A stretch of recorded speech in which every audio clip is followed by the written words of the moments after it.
France have not lost a single match at this World Cup. 10 goals scored. Nobody has come close to stopping them. But hidden behind all that winning, there is a real crack. A crack that almost broke this team before, against the best team on earth. And now, one small underdog thinks they found the plan to break it again. This is the real story of France at the 2026 World Cup. Let's go back to a game most fans forgot. The Nations League semi-final against Spain in 2024. France lost control completely. At one point, they were down 5-1 against Spain. It looked like a total collapse. France fought back late, but the damage was already done.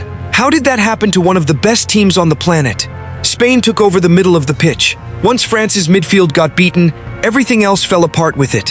Hold on to that memory. It explains everything happening right now. Fast forward to today. France look incredible. They beat Senegal 3-1. Olise, lovely. Mbappe! Iraq 3-0. Mbappe hits it. Oh, what a strike! Norway 4-1.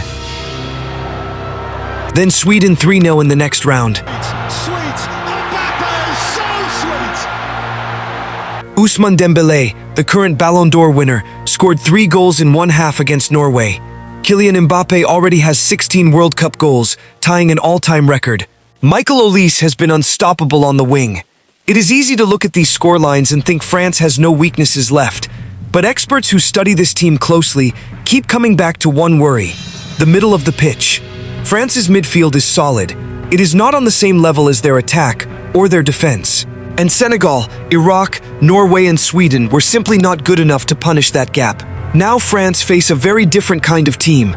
Their next match is against Paraguay in the round of 16. On paper, this should not be close. France entered the tournament ranked 3rd in the world. Paraguay were ranked 41st. One of the biggest gaps in any World Cup knockout match in years. But Paraguay did not get here by luck. They eliminated Germany, one of the tournament favorites, on penalties. FIFA's own website already called their run a fairy tale. And here is the twist. Paraguay's plan is not to attack France. It is to sit deep, stay patient, and control space in the middle of the pitch, waiting for one mistake. That is almost the exact plan Spain used when France fell behind 5-1. If Paraguay controls the center of the pitch, even for 20 minutes, France's whole structure gets tested in a way it has not faced all tournament.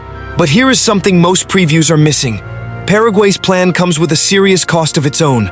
During World Cup qualifying, Paraguay scored the fewest goals of any South American team that reached the tournament. Just 14 goals in 18 matches. They average under 39% possession in most games. Their whole identity is built on defending well and hoping for one small chance. That means Paraguay is not just risky for France. Paraguay is risky for Paraguay. If their one chance never comes, they have almost no way to actually win the game. A team that scores this rarely cannot afford one bad mistake at the other end. And France's front three have punished every small mistake they've seen so far this tournament. So this match is not simply strong France versus dangerous underdog. It is a team with a hidden crack in the middle against a team with almost no attack at all.